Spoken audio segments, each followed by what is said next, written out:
Most hosts think direct bookings are about saving a few percentage points in fees. And honestly, that's probably the worst reason to focus on direct bookings. Because while everyone is arguing over commissions, something much bigger is happening behind the scenes. Every single day, guests are staying in your property, loving the experience, leaving great reviews, and then disappearing forever. Not because they wanted to, because the platform owns the relationship. Think about that for a second. You paid for the property. You furnished it. You handled the cleaning. You solved the guest issues. You delivered the 5-star experience. But when the trip is over, who keeps the customer? Not you, the platform. And that's where things get interesting. Because the hosts making the biggest moves right now aren't obsessed with avoiding fees. They're obsessed with owning guest data, building brand trust, generating repeat stays, and protecting themselves from whatever rule change, algorithm update, or policy shift comes next. The crazy part? Most operators don't realize they're building their business on rented land until something changes. Today, we're going to break down why direct bookings have almost nothing to do with fees and everything to do with owning your future. And once you see it, you'll never look at your booking channels the same way again. Let's start with the biggest misconception in the industry. Ask 10 hosts why they want more direct bookings, and chances are 8 of them will say the same thing: to avoid Airbnb fees. Now, don't get me wrong. Keeping more money is great. If a booking is worth $2,000 and you save a few percentage points, that's real money. But here's the problem. When you focus only on fees, you're looking at direct bookings through a tiny keyhole instead of opening the entire door. Imagine you own a coffee shop. Every morning, hundreds of people come in, buy coffee, love the experience, and leave. Now imagine that after every purchase, someone walks up to those customers and says, "Thanks for visiting. We'll handle all future communication. You won't be able to contact them directly.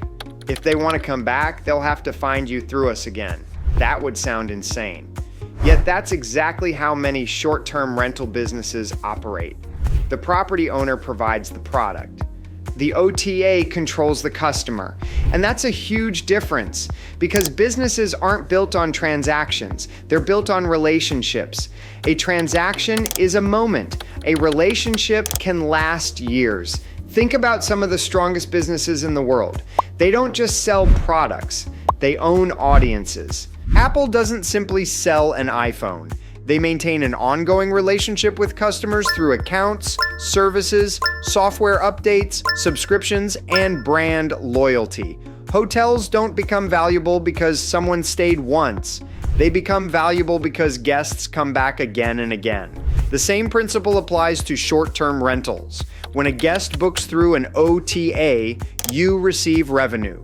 When a guest books directly, you begin building an asset, and assets compound. A guest who stays once may become a repeat guest. That repeat guest may refer friends. Those friends may become repeat guests.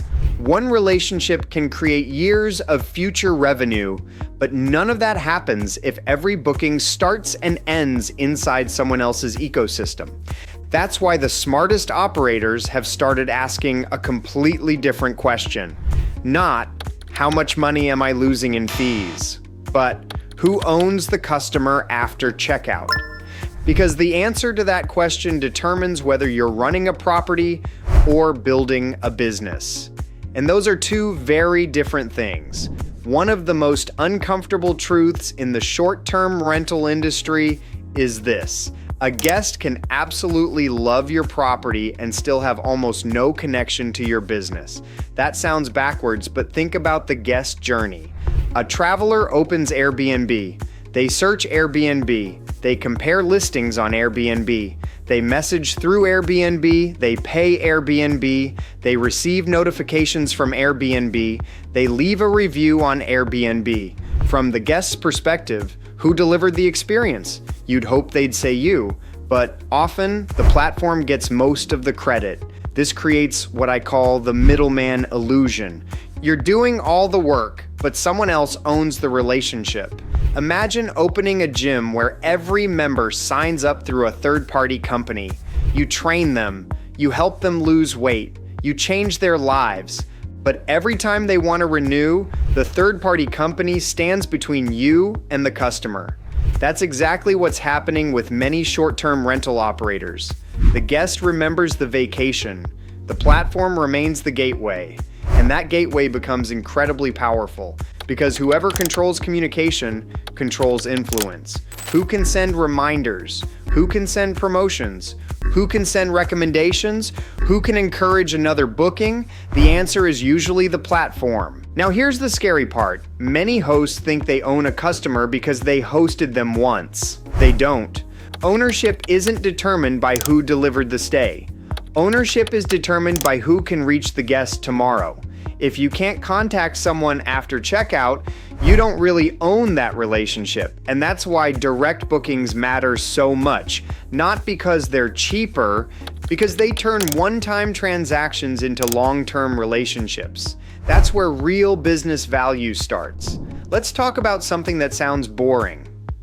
Data. I know. Nobody got into hospitality because they were excited about spreadsheets. But here's the reality. The most valuable asset in modern business isn't real estate. It isn't furniture. It isn't technology. It's customer data. Think about Amazon. Think about Netflix. Think about every major hospitality brand. What gives them an advantage isn't just what they sell. It's what they know. They know who buys. They know when they buy. They know what they prefer. They know what makes them come back. Now imagine two hosts. Host A gets 100 OTA bookings. Host B gets 100 direct bookings. At first glance, they appear identical. Same occupancy, same guest count, but they're not equal. Host A has 100 completed reservations. Host B has 100 customer profiles. Those are completely different assets. Because customer profiles create future opportunities. You can learn who travels during summer, who books family vacations, who prefers longer stays, who returns every year, who spends the most, who responds to promotions. The booking generates today's revenue. The data generates tomorrow's revenue. Think of guest data like planting seeds. Every booking becomes another seed in your garden. One seed doesn't look impressive. 1,000 seeds become a forest. And that's exactly how the largest hospitality companies think. They aren't collecting information because it's interesting. They're collecting information because it creates predictability. And predictable revenue is one of the most valuable things any business can have. The operators who understand this stop viewing guest information as an administrative detail. They start viewing it as a strategic asset, because that's exactly what it is. Most hosts spend their entire careers chasing the next booking. The smartest operators spend their time creating the next repeat booking. There's a huge difference. Imagine owning a bucket with a hole in the bottom. Every day you're pouring water into it. New guests, new marketing, new OTA traffic, new promotions, the water keeps flowing out. That's what happens when guests never return. Now imagine sealing the hole. Suddenly every booking starts building on the last one. That's the power of repeat guests. And here's why it's so important. The first booking is expensive. You have to be discovered. You have to earn trust. You have to compete with hundreds of alternatives. You have to convince a complete stranger to stay with you. But a returning guest, they already know you. They already trust you. They already understand the experience. Half the selling has already been done. Think about your favorite restaurant. Do you research it every time? Of course not. You already know what to expect. The same thing happens with vacation rentals. A family that had a fantastic stay this year doesn't want to start from scratch next year. They want certainty. They want familiarity. They want confidence. That's why repeat guests are so powerful. You're no longer competing against thousands of listings. You're competing against inertia, and inertia is often easier to win. The best part? Repeat guests frequently become referral engines. They tell friends, they recommend your property, they share photos, they become advocates. One happy guest can quietly become 5 future bookings. And none of that requires an OTA algorithm. It requires a relationship. Every industry has a version of this story. A business is thriving, revenue is growing, everything looks great. Then one day, something changes. An algorithm update, a policy adjustment, a platform decision, and suddenly traffic disappears. We've seen it happen to YouTubers. We've seen it happen to online retailers. We've seen it happen to publishers. And hospitality isn't immune. Now, this isn't an anti-OTA argument. Far from it. OTAs are incredibly powerful tools. They can generate massive exposure. They can fill calendars. They can accelerate growth. The problem appears when the tool becomes the entire strategy, because dependence creates vulnerability. Imagine a farmer with only one customer. Business looks fantastic until that customer leaves. Then everything changes overnight. The same principle applies here. If most of your bookings come from one source, that source has enormous influence over your future. Maybe rankings change, maybe fees change, maybe visibility changes, maybe competition increases, maybe policies evolve. You may do everything right and still experience a decline. That's not because you failed, it's because you don't control the ecosystem. Direct bookings aren't just about growth. They're about resilience. They're a backup generator when the power goes out. They're insurance against uncertainty. And in business, resilience is often more important than speed. Here's a question. When guests talk about your property after they leave, what do they remember? Do they remember your business, or do they remember Airbnb? The answer matters more than most people realize, because listings don't create loyalty. Brands do.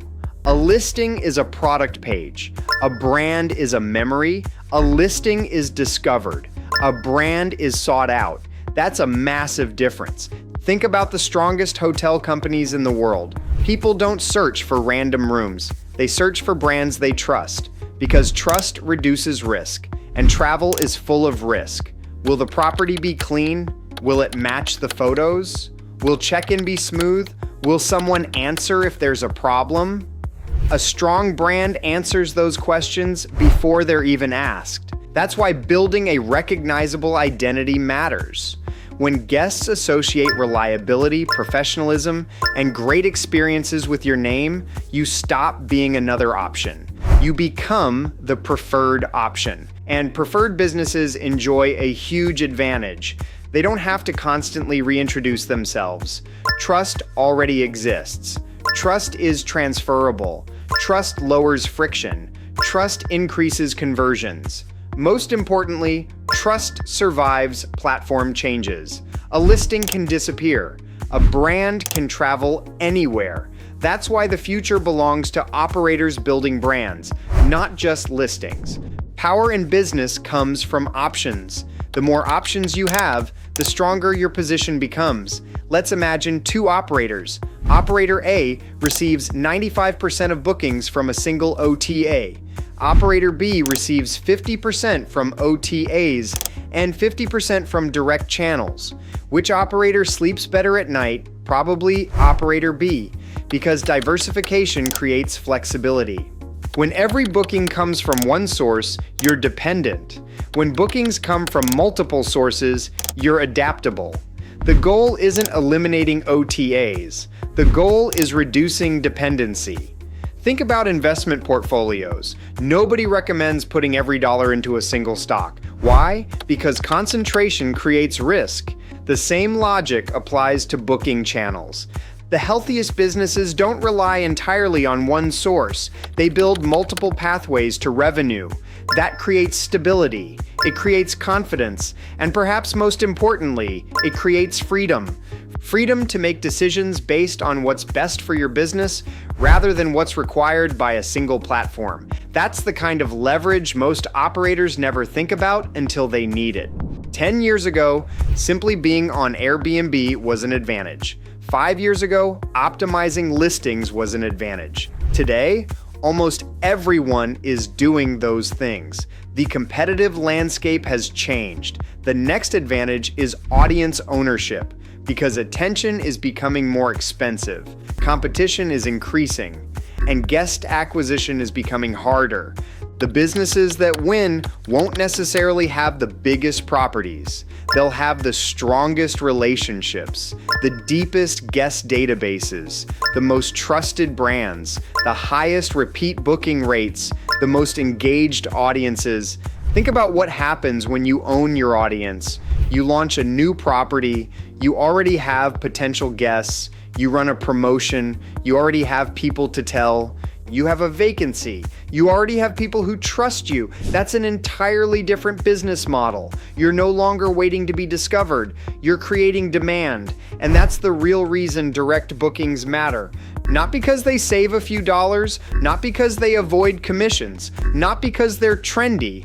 They matter because they transform your business from a collection of listings into a collection of relationships. And relationships are far more valuable than reservations. Reservations come and go. Relationships compound.